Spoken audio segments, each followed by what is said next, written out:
रही। फातिमा शेख का साथ मिल गया और इस देश भारत के अंदर 1848 में पहला बालिका विद्यालय अगर किसी ने खोला तो माता सावित्रीबाई फूले, ज्योतिबा फूले, फातिमा शेख ने मिलकर खोला था। मेरे साथियों, ये इतिहास गवाह है।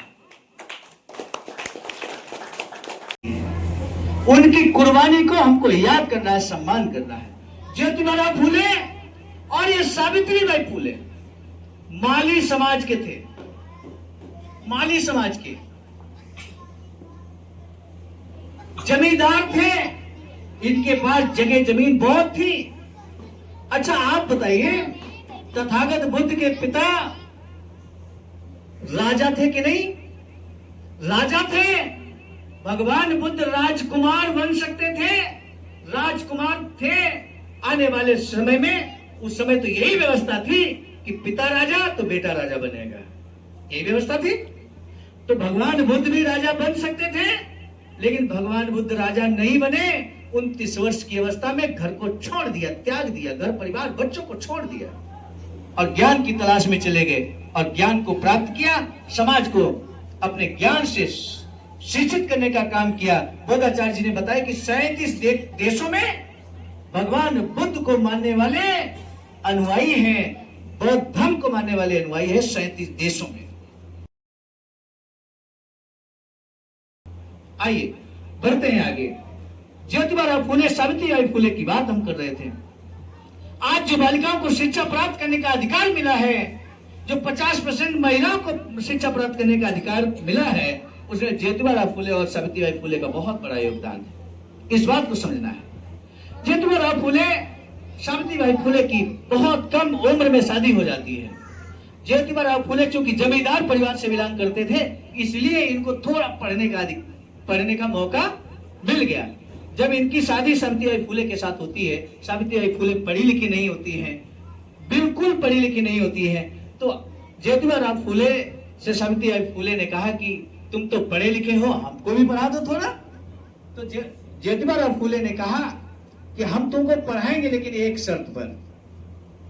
अपनी पत्नी से कहा कि हम तुमको पढ़ाएंगे, लेकिन एक शर्त है मेरी। वो शर्त ये है कि हम तुमको पढ़ाएंगे, तुम अन्य बालिकाओं को पढ़ाओगी। उनका शर्त मंजूर है। और लगभग 1-1.5-2 साल ज्योतिबा फूले ने सावित्रीबाई फूले को पढ़ाने का कार्य किया, घर में ही, किसी स्कूल में नहीं, घर में ही। और जब सावित्रीबाई फूले पढ़ गई तो उन्होंने कहा अब मैं बालिकाओं को पढ़ाऊंगी। सावित्रीबाई फूले निकल पड़ी अपने घर से। मान लीजिए कि आपके गांव भद्दुपुरा में आ गई और यहीं पर उन्होंने कहा कि हम बालिकाओं को पढ़ाएंगे। तो स्वाभाविक है, वहां की जो माताएं बहनें थी कि ठीक है, हम अपनी बेटी को भेजते हैं, आप पढ़ाइए। तो ऐसे ही चबूतरे पे बैठकर माता सावित्रीबाई फूले ने पढ़ाना शुरू किया। लेकिन उस समय जो रूढ़िवादी समाज था, जो चाहता ही नहीं था कि बालिकाएं पढ़ जाएं।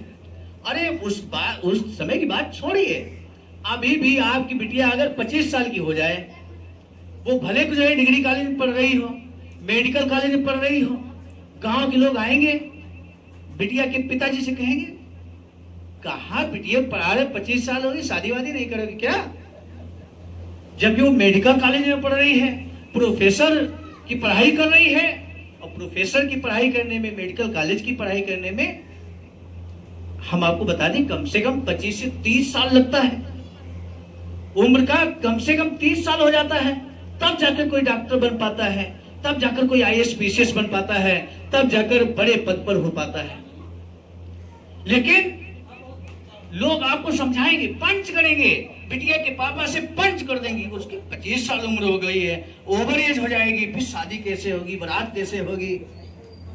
मतलब वो सिर्फ ये चाहते हैं कि इनकी बिटिया पढ़ लिख के कुछ न कर पाए। इस बात को समझो। ऐसे लोग आपके दोस्त नहीं, मेरे साथी दुश्मन होते हैं। अगर आपकी बिटिया पढ़ लिख रही है, मन से पढ़ लिख रही है, पूरा मन लगाकर पढ़ रही है, बढ़िया रिजल्ट दे रही है, अच्छे संस्थान में पढ़ रही है, तो पूरा मौका उसको पढ़ने का दीजिए। अरे बिटिया अगर पढ़ रही है, डॉक्टरी की पढ़ाई, इंजीनियरिंग की पढ़ाई, IAS PCS बनने की पढ़ाई कर रही है, तो कोई हमारा बेटा भी तो डॉक्टर इंजीनियर बनने की पढ़ाई कर रहा होगा। जब बिटिया की हमारी 25-30 साल उम्र हो जाएगी तो ऐसा तो कोई प्रावधान है कि नहीं, बेटा जो 20 साल में डॉक्टर बन जाएगा। तो भैया जो बेटा पढ़ रहा होगा डॉक्टर इंजीनियर बनने का, तो जब बिटिया हमारी डॉक्टर बनेगी तो कोई बेटा भी डॉक्टर बन रहा होगा तो डॉक्टर का डॉक्टरी से शादी करा दी जाएगी। क्यों इस बात के चक्कर में पड़े होगी, नहीं 25 साल की होगी शादी कर दो, शादी कर दो। समझना इस बात को, अगर आपका बेटा या बेटी मन से पढ़ रहा है, लगन से पढ़ रहा है, रिजल्ट अच्छा दे रहा है, तो उसको पूरा मौका अपने मूल घर में, जिस घर में उसने जन्म लिया है वहीं पर पढ़ने का अधिकार मिलना चाहिए, पूरा मौका मिलना चाहिए। क्योंकि जो मौका मां बाप दे सकता है शायद वो मौका वहां पे नहीं मिल पाएगा। माता बहनें इस बात को जानती हैं, जब आप बेटी से बहू बनती हैं तो कितनी बंदिशें आप पर आ जाती हैं। आप किताब पढ़ेंगे मुंह ढक के पढ़ेंगे क्या?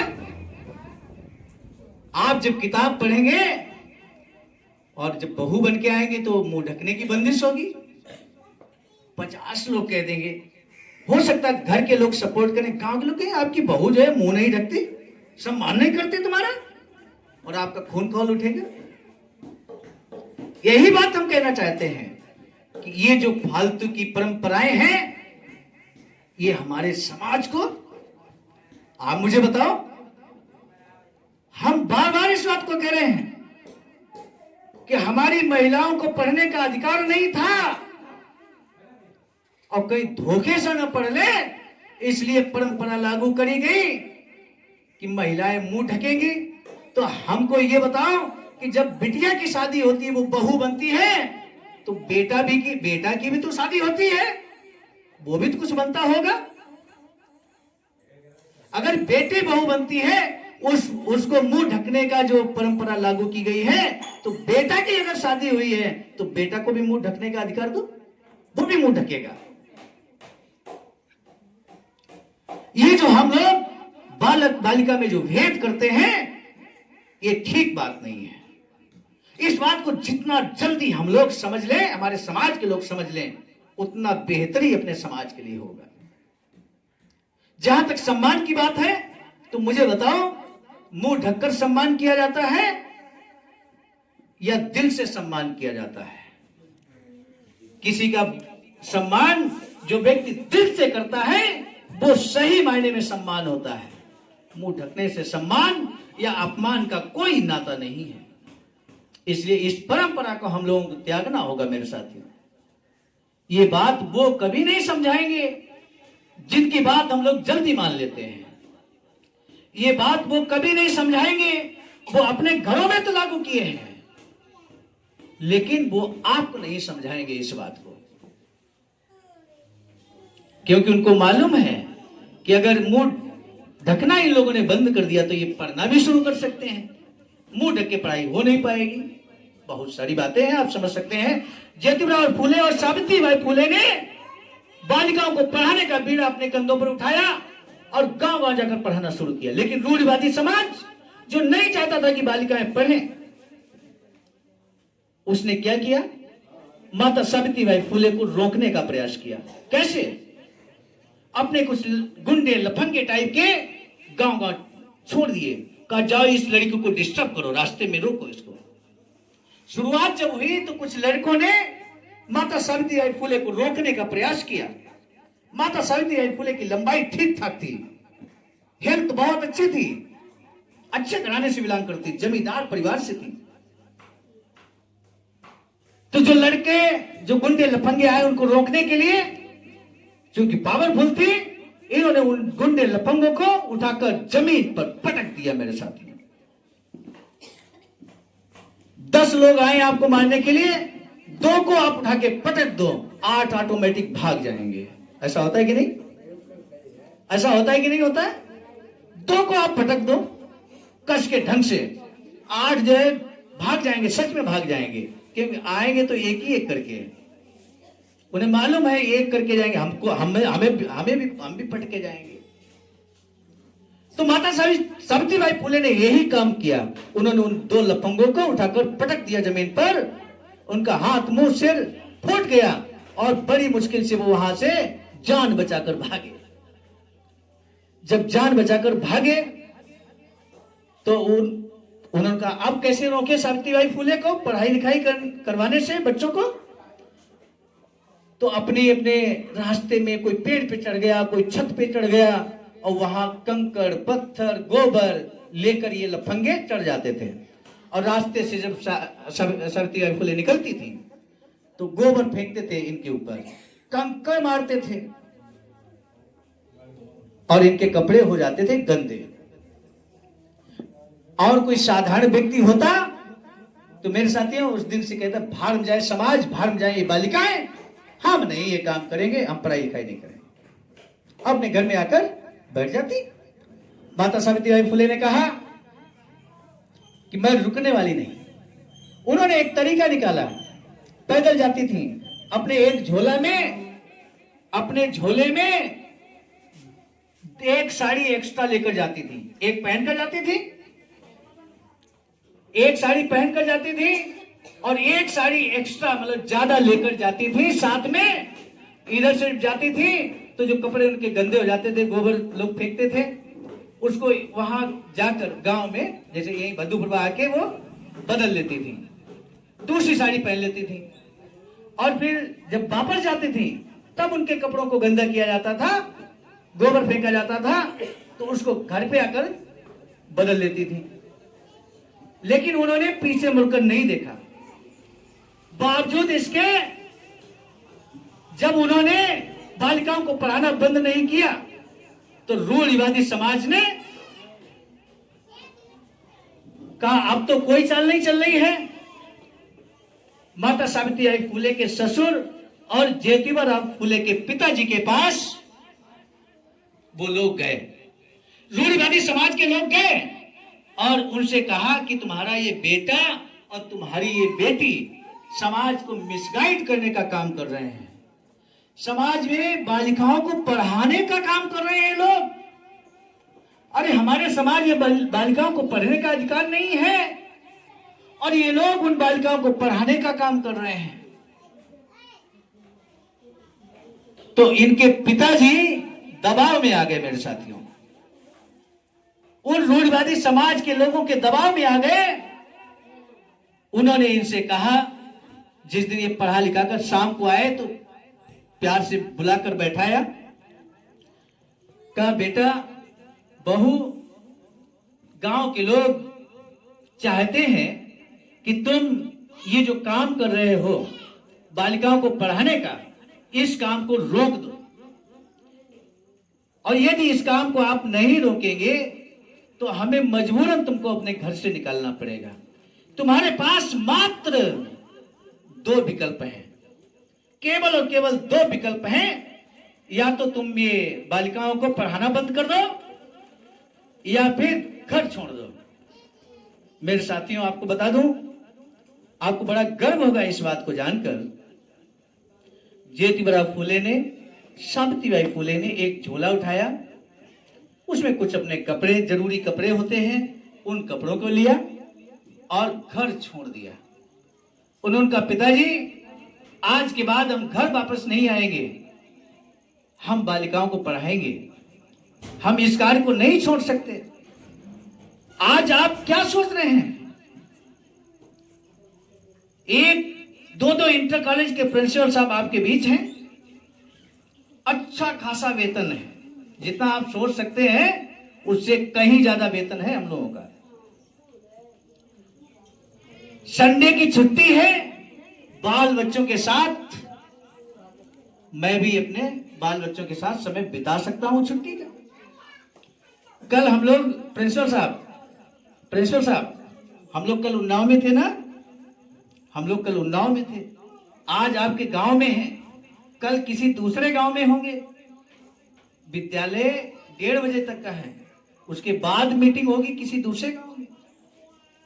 आखिर कौन सी आग लगी है हमारे दिलों में? अच्छा खासा वेतन होने के बावजूद हम आराम नहीं फरमा रहे हैं, समाज को जगाने का काम कर रहे हैं। कौन सी ऐसी आग है मेरे साथियों? वो आग और कोई नहीं, मैं आपको बता दूं, इन महापुरुषों की जीवन गाथा को मैंने पढ़ा है, इन महापुरुषों को मैंने नसीब पढ़ा है, मैंने इनके बताए हुए मार्ग पर चलने का संकल्प लिया है। हमारे इस टीम के साथियों ने आदरणीय रामनेश गौतम जी, जो तिरवा में आप शोभा यात्रा देखते हैं 14 अप्रैल को निकलती है, उसके सूत्रधार आप हैं, आप हैं उसके सूत्रधार। आज जो कन्नौज के अंदर अंबेडकर मिशन की बयान आप देखते हैं, ऐसे मिशनरी आपके बीच बैठे हैं। बड़े सौभाग्य की बात है, पहली बार आने का अवसर आपके बीच हमें मिला है। तो मेरे साथियों, माता सावित्रीबाई फुले नहीं रुकी। अब जब घर छोड़ दिया, उस समय तो सोचा नहीं क्या होगा, लेकिन जब गांव से बाहर निकले, शाम हो गई, अंधेरा हो गया, उन्होंने कहा ये तो लगता है हमने गलती कर दी, अब रुकेंगे कहां, रात कहां बिताएंगे। ये सोच में पड़ गए। तब तक सावित्रीबाई फुले को याद आया कि मेरी एक दोस्त है फातिमा शेख, मुस्लिम महिला थी। एक दोस्त है मेरी फातिमा शेख, उससे अगर मदद मांगेंगे तो वो मदद हमारी अवश्य करेंगी। पास में ही घर था, दोनों लोग पहुंचे। शाम के समय फातिमा शेख बाहर निकली, उन्होंने कहा क्या बात हुई, तो दोनों ने पूरी कहानी बता दी। फातिमा शेख ने कहा कि मेरा घर नहीं, ये घर आपका है। आज जैसे भाई साहब ने मीटिंग कराई अपने घर पे, यही तो सोच के कराई कि मेरा घर नहीं, ये समाज का घर है, हर समाज का व्यक्ति यहाँ बैठ सकता है सम्मान के साथ। उन्होंने कुर्सियों की व्यवस्था की, मेज की व्यवस्था की है, सारी व्यवस्थाएं उन्होंने जुटाई। क्या सोच के की? वो चाहते तो कहते भैया 5 रुपए 10 रुपए कुर्सी पड़ेगा, तब हम कुर्सियां देंगे, 50 कुर्सियां। आज उन्होंने हमारे समाज के लोगों के जागरूकता के लिए कितनी शानदार व्यवस्था की है। आप सभी उनके सम्मान में जोरदार तालियां तो बजा ही सकते हैं। आज जो इस मीटिंग के सूत्रधार हैं जितेंद्र जी, हमारे भांजे हैं, उन्होंने जो मीटिंग आयोजन कराया, परसों ही मैंने बात किया था, 2 दिन पहले। उन्होंने कहा ठीक है मामा, मीटिंग हो जाएगी, आराम से हो जाएगी, आप परेशान मत होइए। आज मीटिंग हो रही है, उनके लिए भी जोरदार तालियां आपकी तरफ से होना चाहिए कि पहली बार आपके गांव में उन्होंने मीटिंग कराने का साहस किया है। तो माता सावित्रीबाई फुले वहां नहीं रुकी और आगे बढ़ती रही। फातिमा शेख का साथ मिल गया और इस देश भारत के अंदर 1848 में पहला बालिका विद्यालय अगर किसी ने खोला तो माता सावित्रीबाई फुले, ज्योतिबा फुले, फातिमा शेख ने मिलकर खोला था। मेरे साथियों, ये इतिहास गवाह है। कल को मेरी ये बालिकाएं, मेरे बालक ये पढ़ लिख कर बड़े पदों पे जाएंगे, वहां परीक्षाएं होंगी, वहां प्रश्न पूछा जाएगा कि इस भारत देश के अंदर प्रथम बालिका विद्यालय किसने खोला, तो दिल खोल कर आंसर कर दीजिएगा सावित्रीबाई फुले। तो सावित्रीबाई फुले इसलिए मेरे साथी माली समाज के थे, इसलिए इन महापुरुषों को की फोटो हम आपके बीच लेकर आए हैं, क्योंकि आप भी जाने अपने पूर्वजों को, आप भी जाने अपने महापुरुषों को, बालिकाएं भी जाने कि आखिर उन्हें शिक्षा का अधिकार कहां से मिला। आज अगर भारतीय संविधान के जरिए हमको शिक्षा का अधिकार मिला तो प्रेरणा बाबा साहब को ज्योतिबा फुले और माता सावित्रीबाई फुले से मिली थी। इसलिए उन्होंने बालिकाओं के लिए भी पढ़ाई लिखाई की समुचित व्यवस्था की है, प्रतिनिधित्व दिया है बालिकाओं का। और अब तो महिलाओं को राजनीति में अधिकार मिल रहा है, राजनीति में आरक्षण मिलने लगा है, तो ये देन वहीं से है। आइए बात करते हैं छत्रपति साहू जी महाराज की। छत्रपति साहू जी महाराज राजा थे, शासक थे, कुर्मी समाज के थे, कुर्मी समाज के थे, लेकिन इस देश भारत में अपने शासनकाल में उन्होंने 50% SC, ST, OBC के लिए आरक्षण लागू करने का कार्य किसी ने किया सबसे पहले, तो छत्रपति साहू जी महाराज ने किया था। इस बात को ध्यान रखना मेरे साथी। छत्रपति साहू जी महाराज आरक्षण के जनक कौन है? कोई पूछे आपसे तो खुलकर छत्रपति साहू जी महाराज बता देना। आज जो हम सभी को आरक्षण की व्यवस्था हुई है, रिजर्वेशन की व्यवस्था हुई है मेरे साथियों, सदियों से जो हमें वंचित रखा गया, गुलाम बनाया गया, उस गुलामी से निकालने के लिए आरक्षण की व्यवस्था परम पूज्य बोधिसत्व बाबा साहब डॉक्टर भीमराव अंबेडकर ने इस देश में इस भारतीय संविधान के जरिए लागू किया। तो वो प्रेरणा कहां से मिली बाबा साहब को? छत्रपति साहू जी महाराज से मिली थी प्रेरणा। इस बात को ध्यान रखना मेरे साथ। यही बात बताने के लिए हम आपके बीच आए। मानवर कांशीराम साहब के बारे में क्या बताना। उनका लगाया हुआ पेड़ थोड़ा सा मुरझा गया इस समय, लेकिन उसने कभी हम सभी को फल दिए मेरे साथियों। जिनके पास जमीन नहीं थी, जिनके गांव में स्कूल नहीं थे, जिनके पास बड़े बड़े यूनिवर्सिटी नहीं थी, इंजीनियरिंग कॉलेज नहीं थे, ITI नहीं थे, मेडिकल कॉलेज नहीं थे, वो सब कुछ देने का कार्य मानवर कांशीराम साहब के द्वारा लगाए गए पेड़ की बदौलत आपको मिला कि नहीं मिला? इस जनपद कन्नौज में जितने ITI बने हैं वो कब बने? 2007 से 12 के बीच। मेडिकल कॉलेज का कन्नौज का निर्माण कब हुआ? 2007 से 12 के बीच। मानवर कांशीराम साहब ने जमीन पर 20 साल संघर्ष किया। वैज्ञानिक थे मानवर कांशीराम साहब। 1964 में पद को छोड़ दिया और छोड़ने के बाद 20 साल समाज को जगाने का काम किया और अंततः उन्होंने कई संगठनों के माध्यम से पहले बामसेफ बनाया, फिर DS4 बनाया और उसके बाद 1984 में आकर आपकी अपनी पार्टी बहुजन समाज पार्टी बनाई। आपकी अपनी पार्टी बहुजन समाज पार्टी बनाने का कार्य मानवर कांशीराम साहब और बहन कुमारी मायावती ने किया था और उसी पार्टी ने सबसे तेज गति से इस देश में शासन सत्ता स्थापित करने का काम किया। मानवर कांशीराम साहब के सामने एक समय एक विकल्प आया। लोगों ने कहा, माननीय अटल बिहारी वाजपेयी उस समय प्रधानमंत्री हुआ करते थे, राजनीतिक ऐसी प्रतिद्वंदिता थी, प्रतिबद्धता थी। मानवर कांशीराम साहब से अटल बिहारी वाजपेयी ने कहा कि तुम्हें हम राष्ट्रपति बनाना चाहते हैं, राष्ट्रपति। और हम सब लोग इस बात को जानते हैं कि भारत के राष्ट्रपति के हाथ में वो भारत देश का प्रथम नागरिक जरूर होता है, सम्मान होता है, लेकिन अधिकार बहुत ज्यादा नहीं होते। वो चाहे तो कानून बहुत ज्यादा एक बार वापस कर देगा, 2 बार कर देगा, लेकिन बार बार राष्ट्रपति वापस नहीं कर सकता। मजबूरी में उसको सिग्नेचर करना पड़ेगा। मानवर कांशीराम साहब ने कहा, अगर तुम्हें हमसे इतना ही लगाव है तो हम राष्ट्रपति बनना स्वीकार नहीं करेंगे। अगर हम बनेंगे तो इस भारत देश के प्रधानमंत्री बनेंगे, राष्ट्रपति हमको स्वीकार नहीं है। ऐसे थे मानवर कांशीराम साहब। बात कर रहे थे माता सावित्रीबाई फुले की शिक्षा की। उन्होंने बालिकाओं के लिए शिक्षा का प्रावधान किया।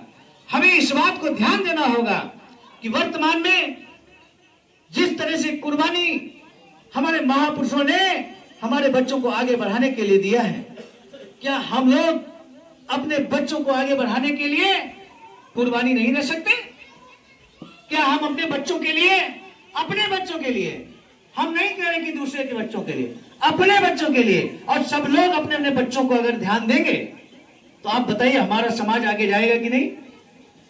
अपने बच्चों के लिए जरूरत पड़े एक रोटी कम खाने की तो एक रोटी कम खा लेना, लेकिन अपने बच्चों को जरूर